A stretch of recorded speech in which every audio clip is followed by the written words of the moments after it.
dude. We're pretty high maintenance right now, Marcus. Well, much love to Mark and his crew at King's.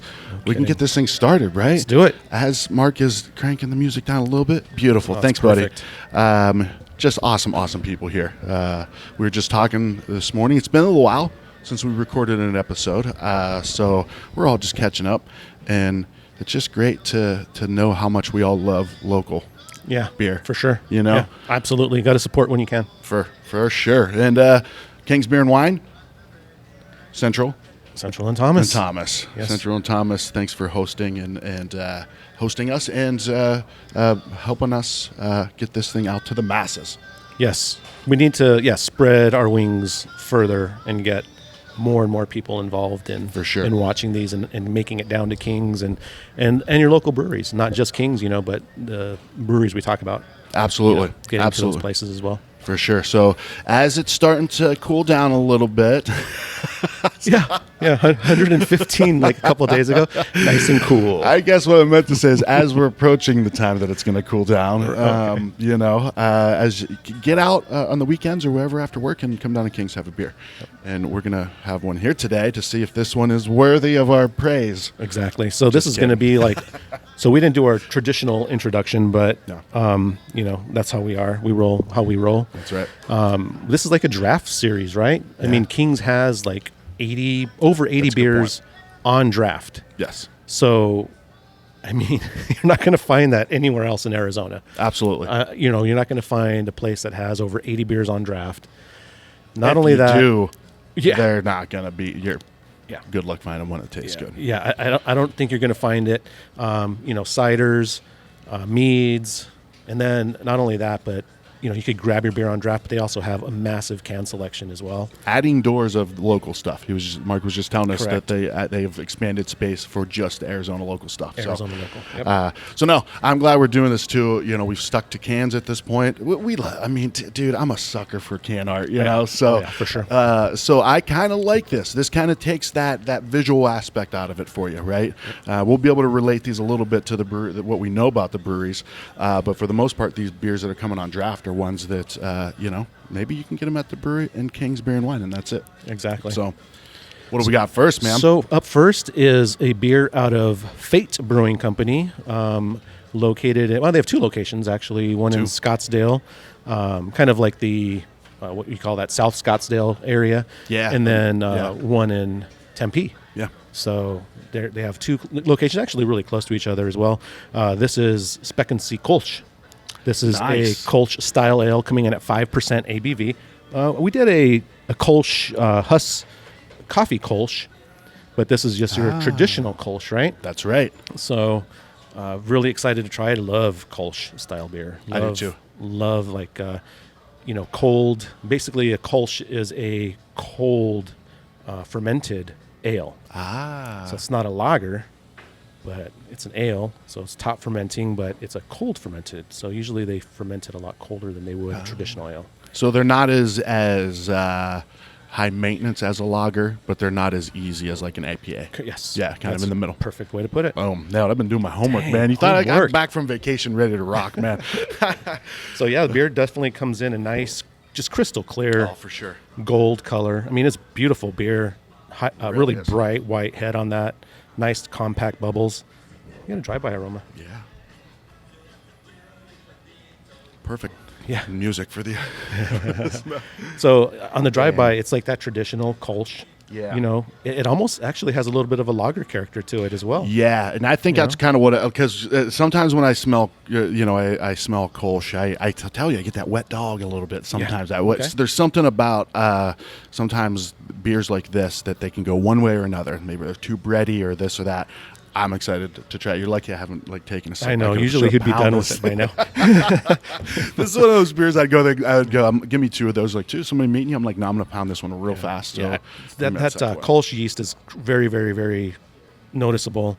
Yeah. You also get that graininess, almost that it almost seems like that adjunct graininess to it, but it's not. Usually traditionally it's just pills and malt. So, it has a really nice malt character to it. Maybe a little bit of a hop aroma. So this smells like crushing beer for me. I know. right? This sounds like I'm going to chug it right now. So Cheers, get a taste man. on it. Cheers. And thank you to Kings. Just the taste. Come on now. Shout out to Sarah from King's Beer and Wine as well. She just got here. I don't know if she just got here, but we just saw her. Oh, yeah, we're tasting beer. Let me get another drink. Dang, that is good. That's good. That is really good. It threw me for a loop because it almost tastes fruity to me. It has a very, very fruity taste to it. So I think that's like a hop deal. So whatever hops they're using are very fruity because it definitely doesn't taste like a traditional, like a noble hop. No. Like that traditional German kind of deal. What do you mean? So what is it? What is a noble hop typically? Like Saaz. Like it comes off as like earthy, herbal. That not kind the of newer, not not the juicy Citra and Mosaic stuff, like kind of the others. Okay, yeah, you're right, and it is almost kind of fruity. I was gonna say not tart, but almost there, like almost. You know what I mean? Yeah. I dig it. Now that's really good though. Now Fate's had that story too, like McFate to McFate to and anybody that knows the people involved, and I'm not going to get into the whole story of it, but the people involved, it was a roller coaster. It was it's just it's been well published. Like it's not you Google it and you kind of see the stories that are involved.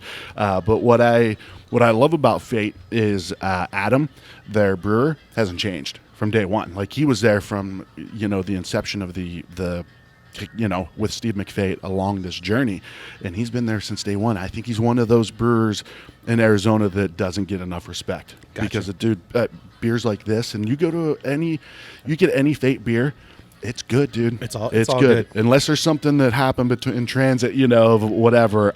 So much respect to Adam Schmiegel from Fate, dude. Sure, never met him, but I've always liked and enjoyed Fate beers. Actually, love going to the brewery. The family and I, we would stop by there for lunch. Yeah, great food. Really good food. Really good. Half-price pizzas, I think, is what it is on Mondays. Dang, good I stumbled food. in there one day. Didn't stumble in. I walked in my own. on your own power. But I went in randomly. I was just going to eat something anyways, and they're like, "Oh yeah, it's half price." So I think it's half price, so like $10 pizzas, whatever it was. I'm a fan, man. Yeah. I'm a fan of Fate for sure. Yeah, and of course, if anybody that knows anything about Fate, their candy bar milk stout is what put them on the Arizona map of for sure insanely delicious beers. Dude, like almost like I won't say overnight, but quickly, not up to par, but pretty dang close to a legendary. The pumpkin porter is people go wacky over that, and all of a sudden. Fate made that, Adam once again making those great beers. We got to grade this thing. Let's do it, right? Yeah, right? let's do it. Now, as I looked on, I'm not even going to say it. I'm not even going to. How do people feel in the beer community about Untapped? How do I feel? I don't know. I don't really feel like I'm in the beer community. Yes, you are. I kind of am, but not really. Yeah. I use it every once in a while. Okay. So I have a bunch of my own beers on Untapped. Sure. So because of that, then I feel like almost obligated to use it every once in a while. I feel that it's really unfair that people could just throw their stupid opinion out there. Yes. And not and just bash a brewery for no reason. Yeah. So that's the one thing I hate about it, but you just take those with a grain of salt and just say whatever. For sure. But unfortunately, the breweries don't because they take everything seriously. Well, and it can change the direction of their brand, right? Yeah. I've talked to somebody that owns a tap room that said, there's so many hazies out there. If it doesn't rank 4 or above, that's how helps me narrow it down, and see breweries that they're at 3.95 on a hazy or something like that. It's like, dang man, that's taken. Yeah. And you see some turd doing like a rating of 2, so and I don't. My thought is like cut the top half off, which is probably fluff, and the bottom half off, which is probably bullshit. And a lot of times you get enough votes in there. Don't have to look at the details. What do the numbers say, right? And in this whole scheme of things, like the Yelp thing, right? Don't look in the details. I look at pictures, and if there are 2,000 ratings and it's a 4.5, it's probably pretty decent place, decent. Yeah. But that was a whole long thing to say that. That this is actually rated a 3.75 on Untapped, which is great for a beer like really this. Good. For sure, because people aren't going to rate a Kolsch that high. I mean, who's going to rate a Kolsch a 4? Nobody's waiting out. Yeah, for sure. So So what would you say? I mean, as far as Kolsch, so definitely not traditional. This is more of like an American style Kolsch. Yeah. Which, I mean, I dig it big time. Yeah. I really do. I think it's a great beer. So, I mean, I'm at like 8.6 on it. 8.6. Yeah. Okay. I was gonna say 9. I mean, for this style of beer, My untapped rating would be 3.85. yeah, I would say 9, man. I just got back from a vacation in Minnesota, and we were out on the lake a lot. So Mick Golden Light. Have you ever had Mick Golden Light? Mick Golden Light. Michelob Golden Light. No. There's like Mick Golden. So it's like a Budweiser, Bud Light style of Michelob beer. It was only available in 5 states up to a certain point, and then I don't know what the basic research that I did was that they are only now in Minnesota. Now, if you see on the barcode, it says like made fresh Minnesota or something like that. So that's what people drink, right? Because they're out on the boat all day, or they're sitting by the not driving the boat, but they're all day and you're in the sun, and it's actually in Minnesota you can go out in the summer, right. and so you drink these types of beers. This is a beer that. There's not a lot of craft beers that I can like grab a 12-pack and drink it on on the boat. I would drink this. This is heck yeah. So does that mean I rated a 12? Yes. 9. This is a 9 for me. Sweet. Hey, so you know what? Much love to Kings. Yep. Honestly, if I lived any closer, it'd be ridiculous. I'd be here. I stop here anytime I can as on my way through. Yeah. So you guys sure. should do the same. Check it out. Come down to Kings, and we do appreciate it. Thanks a lot, and thanks for watching, guys. Again, if you guys like the videos, please comment. Let us know. Share with a friend. Yeah, just let people know to watch it. Yeah. And if anything, just show your support by coming into the facilities, to Fate, to Kings, and letting them know that you're actually watching the videos, because that's really important to us. Yeah. Definitely. So, All right, thanks buddy. for watching, guys. Cheers, man.